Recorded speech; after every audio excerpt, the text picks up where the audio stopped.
Mr. John Stokes, who is with us in Washington, D.C. Mr. Stokes? Good morning, everyone.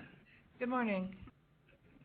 It's a pleasure to be with you, and I wish to say to the students out there that I know that once this particular event has been completed and you do your research and follow up on it, you'll find that you have missed a lot of history, because most of the data that Dr. Cheryl Bryan Henderson, Lawyer Scott, and Ms. Rosenblum and others have spoken about today will not all be in history books. And I just want to thank the teachers and all the other individuals who are involved with this program. Dr. Henderson mentioned something. She indicated that, Mr. Scott made reference to it also, that we need to ignore what the internet has, because in most cases it's misinformation. I'm going to ask the teachers and the staff members out there to refer the students to a few books that may be relevant to this topic. One is entitled They Clothe Their School by Bob Smith. That book was written in 1964. He was the first individual to delve into the concept of Brown versus Board of Education. And I'm not being egotistical, but the book that is listed right here on the table with me is one that I've done entitled Students on Strike. That book talks about what we as high school students did in 1951 to join up with the other four cases that changed the scope of history, known as Brown versus the Board of Education. The question comes about, why in the world would a bunch of high school students have the audacity, have the guts to go against the educational system and the power structure? We referred to them as the oligarchy during that time, and become rebels for a cause during that time, colored rebels for a cause during that time. Well, little did we know at that time, but Mr. Oliver Hill and Mr. Spotswood Robinson had already worked with some of the cases in other areas, and they knew in which direction they were moving. We did not go on strike for integration, ladies and gentlemen. We went on strike for a new building. Now, why did we need a new building? We needed a new building because of the fact, as Mr. Scott and others have mentioned, we were required to go to school in 3 tar paper shacks. Now, you may find those on the internet. Now, that is true, what you find on the internet in regards to the pictures that are focused there and that are listed there in regards to our case. I'm from a place called Prince Edward County, Farmville, Virginia. During that particular era, we were being programmed for failure on each and every side. They built schools for whites. All of them were brick buildings from 1912 through 1927. There were 7 structures there. All of them were state-of-the-art during that particular time. Indoor water, indoor plumbing, the state-of-the-art auditorium, gymnasium, and 2 of those structures. And for the colored folk, we were now called black then. For the colored folk, we had only 2 brick buildings. But there were 13. There were 13 other buildings out in the county that was built of wood, and of course had outdoor toilets, outdoor plumbing, and outdoor toilets, and of course outdoor water.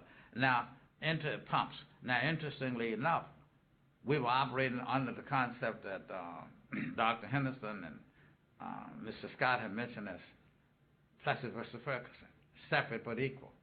It was separate, ladies and gentlemen, but it was never equal. The property value for the white school was $1.2 million. The property value for the colored school was $875,000. Yet there were more colored children of school age and attending school in Prince Edward County during that time than there were white students. So we decided to go on strike. In 1951, under the auspices of a young lady by the name of Barbara Johns, who at that time was 16 years old, we called a strike. We walked out of the school On the 23rd of April, 1951, we met with the superintendent the next day. We met with the NAACP lawyers the next day, which was the 25th. We met with the executive secretary of the NAACP on the 26th, Mr. Lester Banks, and that is highlighted in my book here. And of course, on the 3rd of May, we signed a petition. 117 students signed a petition. 67 parents signed that petition. If you will check your records, ladies and gentlemen, you will find that, in all due respect, our case was the only case that was student-led. The other cases were led by parents, respectfully by parents. But our parents had done the best they could have done. And so when the students took the lead, then the parents followed them. Our case became known as Davis versus Prince Edward County. On May the 23rd, our case was posted in the court system in Richmond, Virginia, as civil action number 1333. Our case, of course, went to the Supreme Court along with the other cases in Brown. They closed our schools, ladies and gentlemen, from 1959 through 1964 to circumvent integration. And of course, Dr. Henderson mentions this all the time. The Southern Manifesto was created, of course, to circumvent the Supreme Court decision. We got $2 million back from the state of Virginia so that the person would be able to go back to school. Some of them graduated from a school called St. Paul College in Lawrenceville, Virginia. And I would just like to say that I'm going to make some references here. The Southern Manifesto, the Defenders of States' Rights and Sovereignty, the Vote Right Commission are topics that the students will be able to research and get more in-depth information. And I would like to leave a cliche with them. And it goes like this. It's a Grecian cliche. Without toil, few have triumphed. We learn how to make bricks out of straw. And that's why we are standing on other shoulders, Mr. Scott's father and other individuals who laid the foundation for us. And I'm just so proud to be a part of this particular event. Thank you very much. Question? Thank you very much, Mr. Stokes. Okay. At this point, we have about 22 minutes till the top of the hour, so that'll give us a little bit of time for each of the schools to have an opportunity to ask questions of our panelists. And I'll go through and address each school and give each school an opportunity to ask 2 questions. And please let us know which of the panelists you would like to address your questions to. And we'll start with Chilahowee. Chilahowee, do you have a question that you would like to direct to our panelists today?